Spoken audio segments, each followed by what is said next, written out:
Okay, now it's recording. Okay. So, where are you originally from? I am originally from New Jersey. I grew up in a town called Nutley, New Jersey, and it's about 11 miles outside of New York City. And what was it like growing up there? Very different from here. Essentially, you were anonymous because I went to a very big high school, and yeah, I think that's probably the easiest way to describe it, is that you were anonymous, and it was a big high school, and you kind of disappeared in the crowd. So, do you have any brothers or sisters? I do. I have 2 sisters and a brother, all younger, and then I have 2 half-sisters who are even younger than that. And what was your home life like? I grew up in a small apartment. In fact, the house that I live in Cordova is the first house I've ever lived in my life. Wow. I grew up in a small apartment, 2-bedroom apartment with 4 kids and my mother. So we were pretty close, to say the least.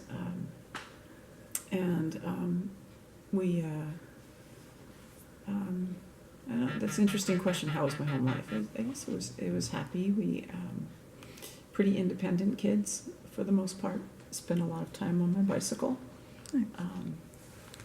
and all of us were fiercely independent. So. And your exchange, we know you did exchanges, so. I did. When I was a junior in high school, I was an exchange student to Brazil, and I lived in São Paulo with 2 different families. The first family, oddly enough, was not even Brazilian. They were Italian. And they were Italians who lived in Brazil. And I didn't realize it for the first 6 months that they were speaking Portuguese with an Italian accent, which was also really interesting. And then the second family I lived with, they were longtime Brazilians and a well-established family, Brazilian family. And both were great experiences. And I spent a year there, and that was the beginning of my travel bug. Mm-hmm. And how did your travel bug get you to Cordova? Well, I spent a lot of time traveling when I was in college on a bicycle. My first big trip was with my grandparents when I was in 8th grade. But then I did my bicycle trip. Then I did Brazil. Then I did the bicycle trip through Europe by myself. Wow. And it's about 2,500 miles on bicycle. Yeah. Wow. Mm-hmm. And How long did that take? about 3 months, 2.5, 3 months. My average was about 60 to 80 miles a day on a bicycle. And then when I was in college, actually, a girlfriend and I were talking, and she said, "What did you do last summer?" And I said, "Well, I went to Europe." And she says, "Really? Tell me about it." And then I said, "What did you do last summer?" And she said, "I went to Alaska." And I said, "Really? Tell me about it." And we actually switched. I came to Alaska, and she went to Europe. And my first place that I went to in Alaska was Homer. Hi. So why did you come to Alaska? Well, yeah, to Homer. My girlfriend had told me about Homer and that she had worked there in the summer, lived on the beach in a tent and worked in the cannery. And so there were really no lucrative jobs where you could make a good summer wage in New Jersey. So I thought, with my girlfriend, I thought I'd give it a try. And so we took the bus from New Jersey to Seattle. Oh my gosh. And then from Seattle to Haines, we took the ferry. And then we hitchhiked from Haines to Anchorage. And then from Anchorage to Homer, we flew, which was the shortest leg of the trip. And we spent the whole summer in Homer. I lived on the beach. My tent was across the road from the Salty Dog, when there was nothing on the Homer Spit except the cannery and the Salty Dog and Land's End. And I worked in the cannery for the whole summer, and I made more money than I could possibly have made in the summer in New Jersey, and I had an adventure. Wow. Mm-hmm. What year was that? I think it was 1981. Yeah. Wow. So, So how long have you been in Alaska?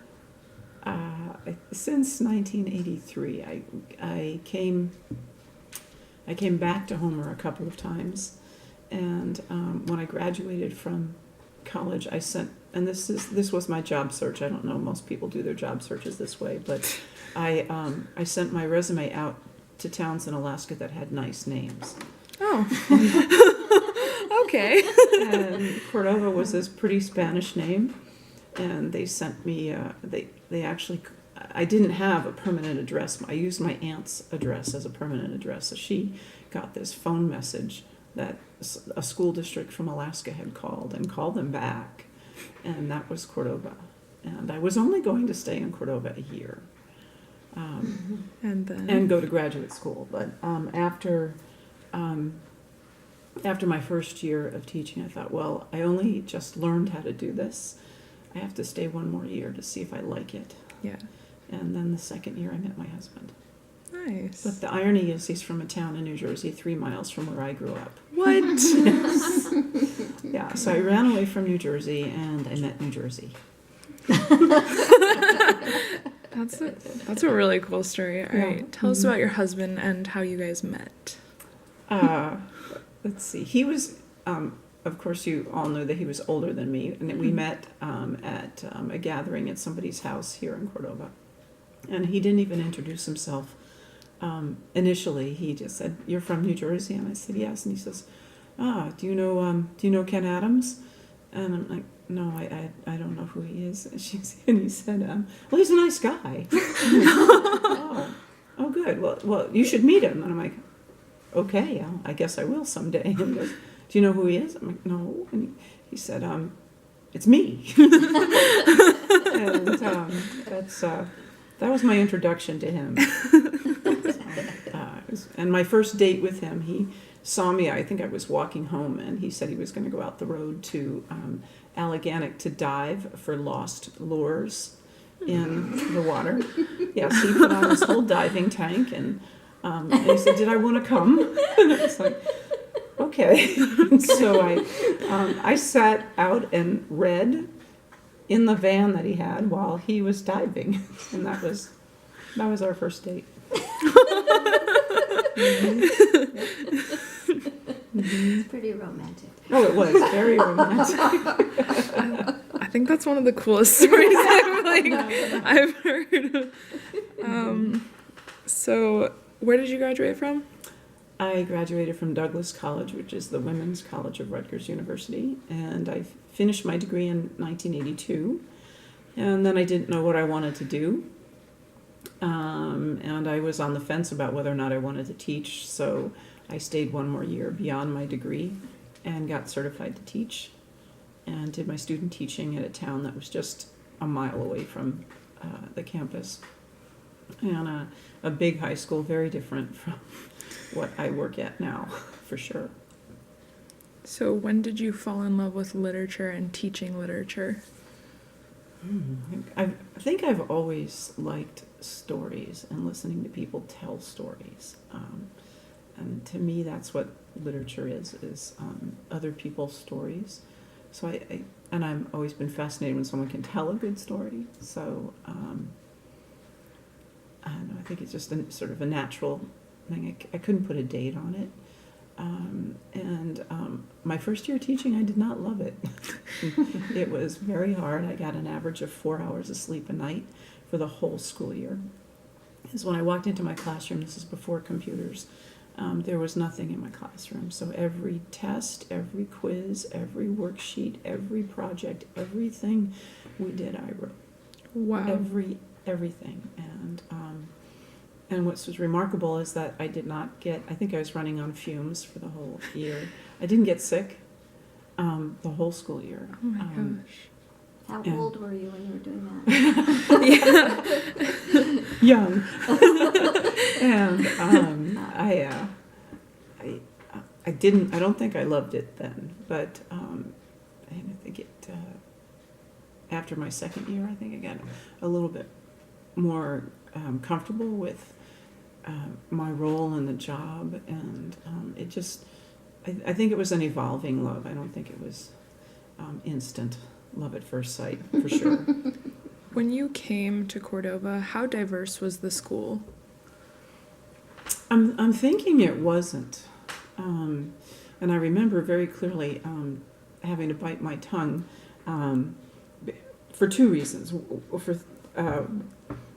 I had one of my dearest friends in college was a lesbian, and she would she used to write for a lesbian newspaper, and she'd send it to me, and my mailing address was the school initially, and I said, Robin, you got to put that newspaper in an envelope, okay?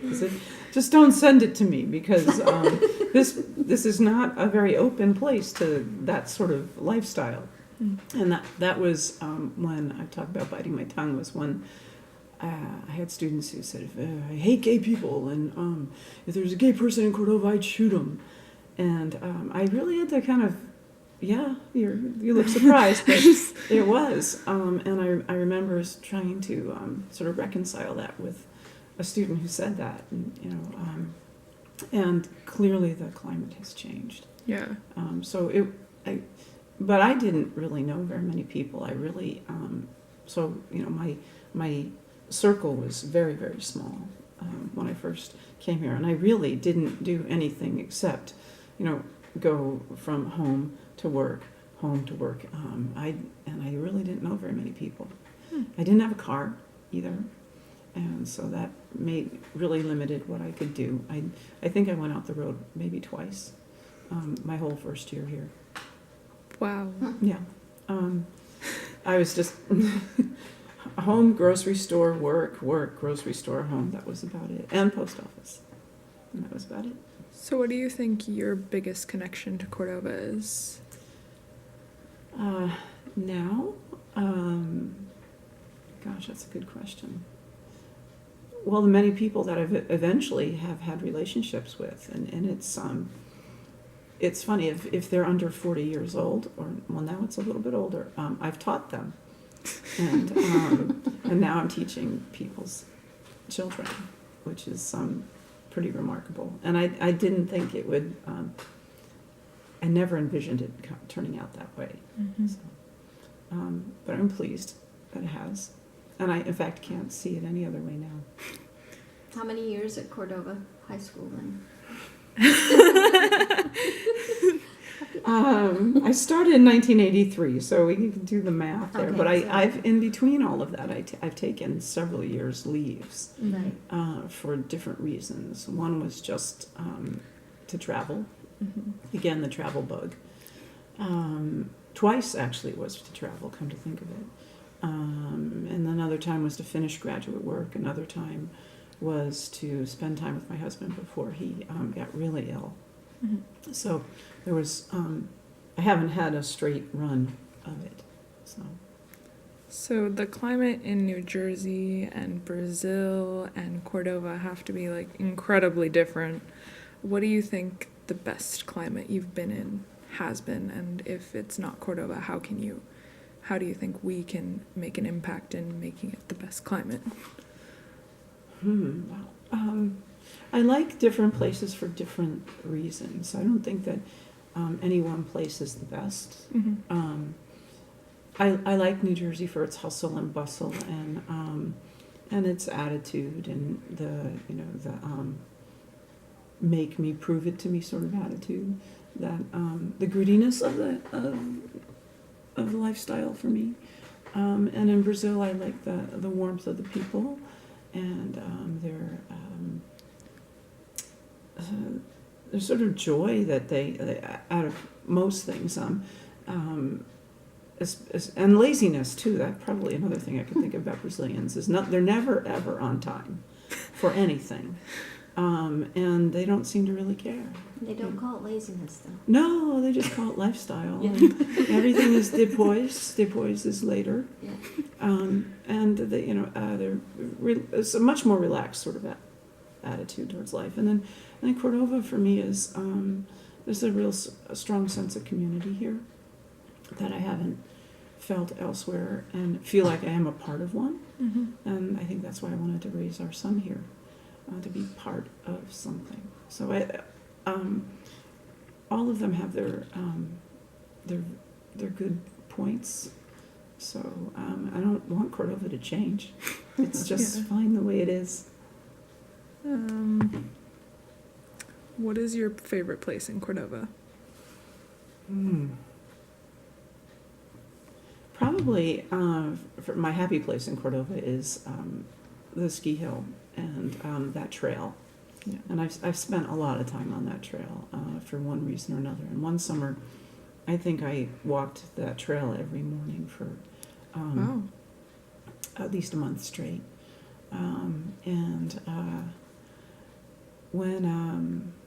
When my mother was when my mother died, I spent a lot of time hiking on that ski hill and thinking of her. And one time I saw the Babick family, and I'm trying to think of, it was Mary Babick with her daughter, and another one of, they're all circle of women who had, and each one of them had their daughters with them as they were hiking. And I was hiking up or down, and I just waved and said hello to them. And I thought, everybody's hiking with their mother. And so that has a special place for me for some reason. If that's going to be my favorite place in Cordova. But I like different parts for different reasons too. It's beautiful. What's your best experience? Best memory, just something. One of them. Yeah. Oh my gosh. You can do top 3. Oh boy. Well, hands down, and I think any mother would say this when your babies are born. And I remember every minute of my son's birth, and he was born here in Cordova. I taught school the day he was born. Oh my God.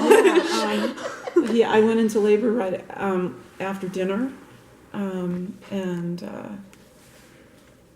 jumped up from the couch because my water had broke, and my husband said, you know, I came back out of the bathroom and I said, I think my water broke. And he says, well, what are we supposed to do? I don't know. I don't know. I never did this before.